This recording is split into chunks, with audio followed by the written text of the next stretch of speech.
boa noite a todos. Estamos dando início a mais um Hangout aqui no canal Gazeta Revolucionária, hoje com o tema Hackers, Fake News e Cortina de Fumaça. Então, como o próprio título aí já indica, para nós, esses acontecimentos aí dos hackers de Araraquara, né? Esses hackers tupiniquins, ou hackers de Araque, na verdade, é uma cortina de fumaça que está sendo julgada, né, para encobrir tudo isso que esse governo vem fazendo aí, que é o plano de privatização completo de todas as nossas estatais, a entrega da Petrobras, né, e continuar com o plano econômico aí. O Paulo Guedes está a todo vapor.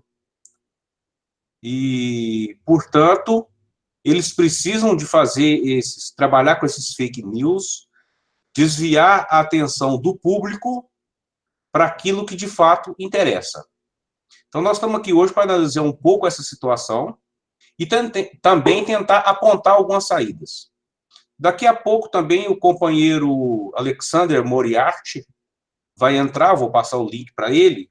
Já avisei para ele que nós vamos fazer as apresentações que nós preparamos aqui e depois eu passo a palavra para ele. Viu, Moriarty? Já deve estar nos ouvindo e daqui a pouco eu passo o link para você. Então, boa noite a todos. Vamos dar início. Primeiro, o companheiro Volmar, que escreveu uma matéria para o nosso site essa semana, justamente a respeito desse assunto, né, eu convido a dar início aí à sua exposição. Boa noite, companheiros. De fato, essa situação toda... Oi? Está ouvindo? Sim, pode ir. Tranquilo, então. Então, isso aqui, na verdade, essa situação não passa, como Marquinhos colocou, uma cortina de fumaça, um diversionismo para desviar a atenção dos ataques históricos que estão sendo promovidos contra as conquistas da classe operária no Brasil. E veja bem, a prisão de 4 suspeitos de terem violado o sigilo telefônico por meio de invasão na conta do aplicativo Telegram do ministro da Justiça e Segurança Pública, o Sérgio Moro. Prisão essa feita pela Polícia Federal, terça-feira, dia 23 de julho, no interior de São Paulo, Araraquara e Ribeirão Preto. É mais uma etapa no aprofundamento do golpe de Estado, que ainda está em andamento, rumo ao fechamento total do regime político. A acusação que paira sobre os aprisionados é de que esses supostos hackers teriam acessado de uma forma criminosa a conta do ministro e do procurador da Lava Jato, Dr. Dallagnol.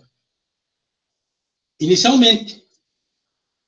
Mas não só destes, como também do presidente da República, de todos os deputados e todos os senadores, dos ministros do Supremo Tribunal Federal, dos procuradores do Ministério Público Federal e de mais de 1.000 autoridades da República.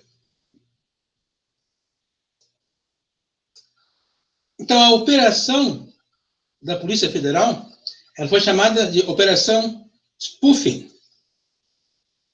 Já de caso pensado, porque spoofing é o nome de uma técnica que permite com que um aparelho celular possa simular ser outro aparelho. Sendo assim, a conclusão da Polícia Federal é de que nenhum aparelho celular, na verdade, foi invadido.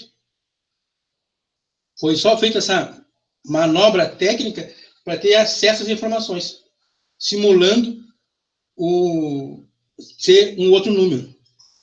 Então, essa afirmação ela é chave para desconstruir a hipótese de que o vazamento ele foi promovido pela própria Lava Jato, em conluio, ou até pressionada pelo imperialismo, para poder avançar nas manipulações de controle do regime político. Então, essa informação de que não houve invasão em nenhum celular, mas que foi utilizada a técnica spoofing, de que o equipamento utilizado finge ser o aparelho da vítima, ela afirma a versão de atuação de um hacker. Inclusive, a notícia de que mais de 1.000 autoridades foram hackeadas, elas vêm para reafirmar essa versão de atuação de um hacker, quer dizer, uma atuação de um hacker criminoso, e tentando excluir a possibilidade de ter sido um próprio vazamento já, digamos assim, interno, ou pelo menos manipulado por quem manda no Brasil, que é de fato os Estados Unidos. Então, essa versão do hacker de Araraquara também serve para colocar dúvidas na autenticidade das informações vazadas e divulgadas pelo site The Intercept, na medida em que surge a possibilidade de ter sido adulterado os diálogos. Então, essa técnica do spoofing, que é a tese da Polícia Federal, ela sugere uma adulteração nos diálogos, ou seja, tudo aquilo que foi divulgado não é verdade. Essa é a tese e essa também é uma cortina de fumaça. Na verdade, isso tudo ele cheira a armação. O PT divulgou nota ontem afirmando de que o inquérito promovido pelo ministro Sérgio Moro é uma armação contra o PT. Basicamente, a partir de que, quando o advogado, o suposto hacker, informou que este pretendia vender as informações para o PT. O site The Intercept Brasil ele também denunciou a armação de Sérgio Moro de tentar ligar os supostos hackers ao Intercept, na medida em que a polícia arrancou a confissão de que o suposto hacker entregou as mensagens obtidas do aplicativo Telegram ao site Intercept. Outro site que também afirmou ser tudo uma farsa foi o site Duplo Expresso, que identifica contradições na versão da Polícia Federal e faz um questionamento técnico importante, né, observando de que se os hackers tivessem acessado indevidamente a rede da operadora, se fazendo passar por Sérgio Moro, seria necessário que eles tivessem em mãos os códigos que a operadora iria solicitar. E para obter esses códigos, eles teriam que ter hackeado o celular, invadido o celular do ministro anteriormente. Então, esse questionamento mais técnico, ele demonstra que a versão do uso da técnica spoofing, de que os aparelhos não foram hackeados, essa versão é desmontada. Então, essa tese da técnica do site Duplo Expresso, ele ataca de uma forma mais técnica, mais contundente, a versão da Polícia Federal. O mesmo site, ele também levanta, Duplo Expresso, que toda essa armação tem por objetivo fechar o regime político por meio do aprofundamento da legislação, digamos assim, da legislação reacionária. Então, ele cita um projeto de lei, né, que altera a lei do Marco Civil da Internet. Então, a lei do Marco Civil da Internet, de 2014, ela estabelece princípios, garantias, direitos e deveres para o uso da internet no Brasil. O PL 2418 de 2019, ele altera a lei do Marco Civil da Internet para criar obrigação de monitoramento de atividades terroristas e crimes hediondos a provedores de aplicações de internet e da outras providências. Ou seja, esse PL, ele obriga todos os aplicativos de mensagem instantânea a darem informações de todas as trocas de mensagens pessoais, individuais, para que o Estado ele possa monitorar preventivamente toda a comunicação de dados de toda a população, inclusive que possa ser utilizado esses dados, ou seja, essa quebra do sigilo e da intimidade do cidadão, inclusive pode ser, e vai ser gravado e vai ser utilizado como prova em investigações criminais contra o cidadão gravado pelo Estado. O que vai escalar a criminalização dos movimentos sociais no primeiro momento. E no segundo momento, ele escala a criminalização de toda a sociedade.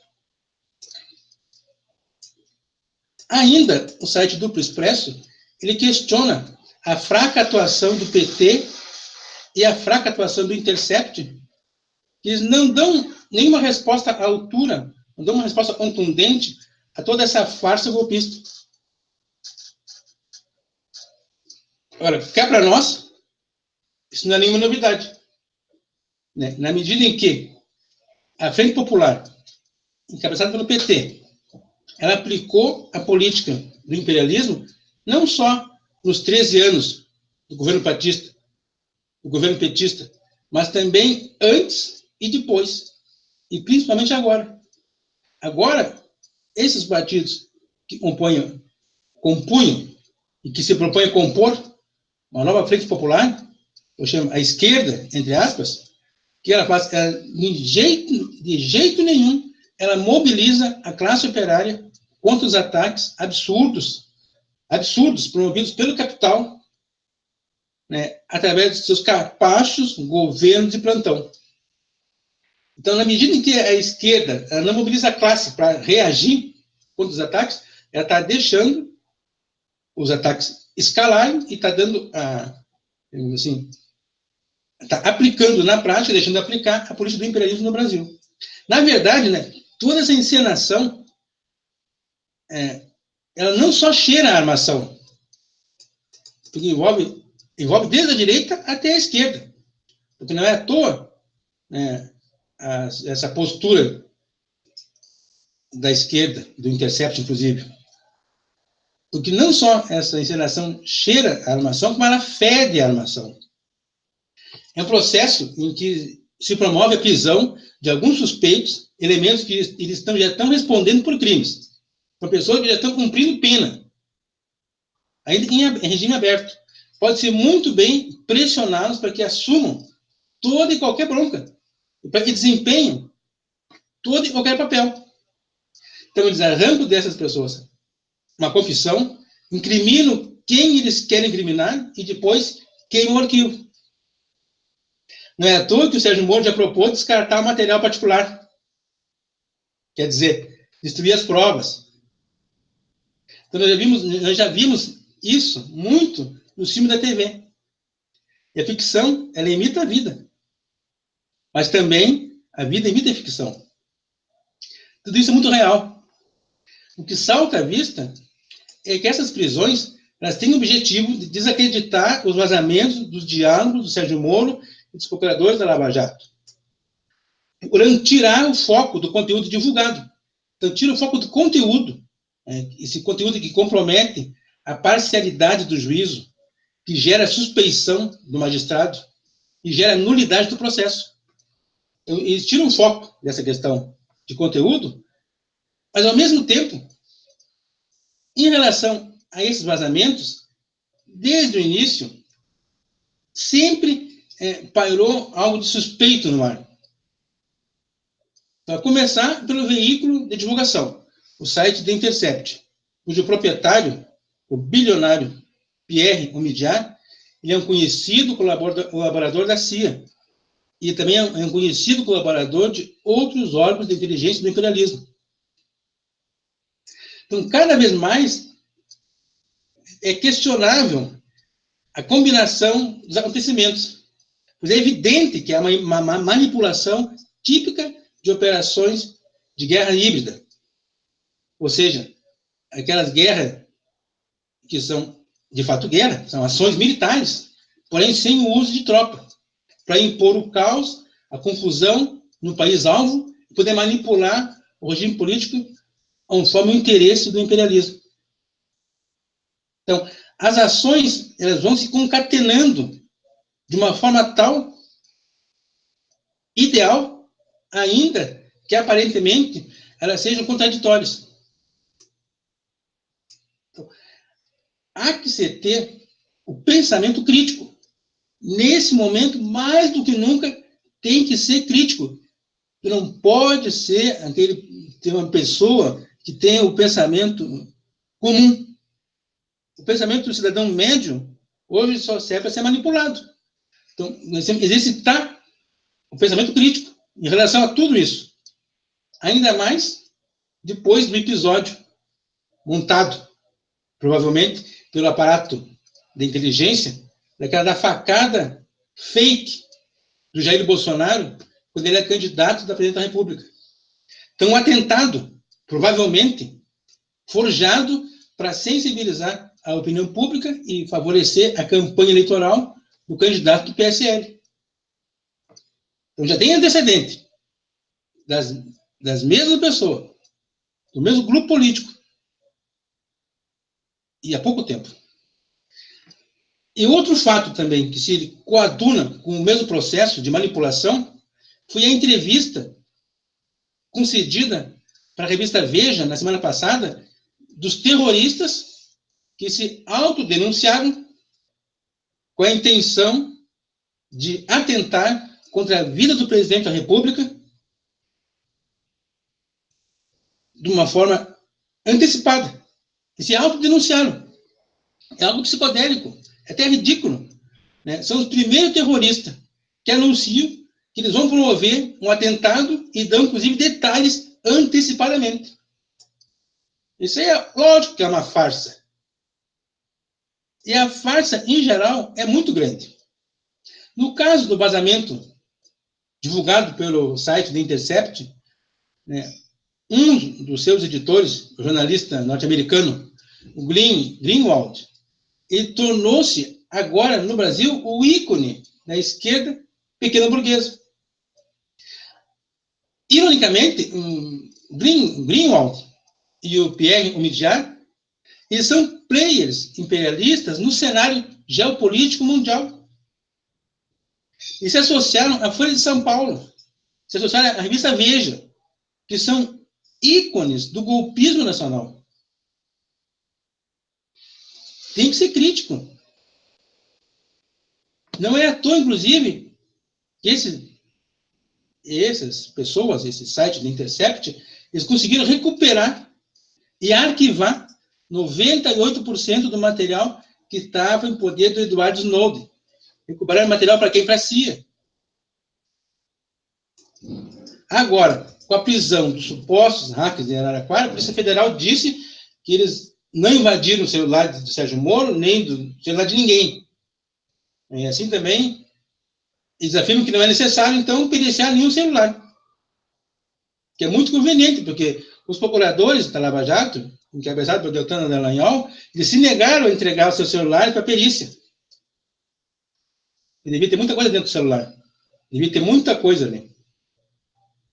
Então, assim, ele coloca uma dúvida, a polícia coloca uma dúvida sobre a autenticidade do material, que, na realidade, é um verdadeiro escândalo. Isso aqui é um escândalo. Um juiz coordena a acusação em conluio com o acusado, né, em conluio com a acusação contra o acusado. E agora fazem toda uma armação, prendem as pessoas ali, arrancam confissão, dominam a mídia domina a mente das pessoas para poder botar o tino de fumaça e esconder a verdade. Então, de fato, todo esse movimento, ele serve para desgastar a Lava Jato, em última análise. E, ao mesmo tempo, contraditoriamente, para fortalecer o golpe. Na medida em que abre espaço para a estruturação da inteligência militar como protagonista. Ou seja, o Gabinete de Segurança Institucional da Presidência da República, o GSI, ele se coloca à frente e passa a comandar todo o aparato policial e o aparato judicial repressor no sentido do avanço do golpe. É essa a transição que toda essa crise ela gera. Ela favorece os militares atuando na surdina para eles tomarem as rédeas da força que conduz verdadeiramente o Estado. Então, todas essas artimanhas golpistas, elas servem para aprofundar a aplicação de medidas de exceção sobre o conjunto da população. Só que a alça de mira está apontada para a classe operária. Então, essas manobras justificam o maior controle da população civil e a quebra da privacidade do cidadão pela parte do Estado, principalmente por meio da vigilância das comunicações. Então, dessa maneira, o golpismo ele vai fechando cada vez mais o regime político. De maneira que vai criando condições, na medida que vai acumulando factoides sensacionalistas, de ajustar o golpe de Estado cada vez mais duro e aplicar no momento oportuno, no momento que eles julgarem oportuno, principalmente em resposta a um provável ascenso operário, um golpe de Estado mais definitivo, mais duro e mais eficaz, do ponto de vista da direita. Porque um movimento operário, um ascenso operário, ele vai se dar no contexto da inevitável reação popular que acontecerá como resposta aos gigantescos ataques promovidos pelo capital ao nível de vida das massas. Isso é uma conclusão importante, porque o que vem pela frente ainda são coisas maiores do que tem hoje e até do que se possa imaginar. E aqui tem uma questão chave. É certo que a eleição do Bolsonaro, do governo do Bolsonaro e do Mourão, ele não foi o ápice do golpe. Porque o golpismo ele continua avançando. Eles têm o objetivo de instaurar um regime bonapartista que tenha o controle total da sociedade. Só que a vitória de um golpe bonapartista no Brasil ele vai depender da relação de força entre as classes e do resultado dos seus enfrentamentos. Então, a palavra final, ela vai ser dada pela luta de classe. Muito obrigado.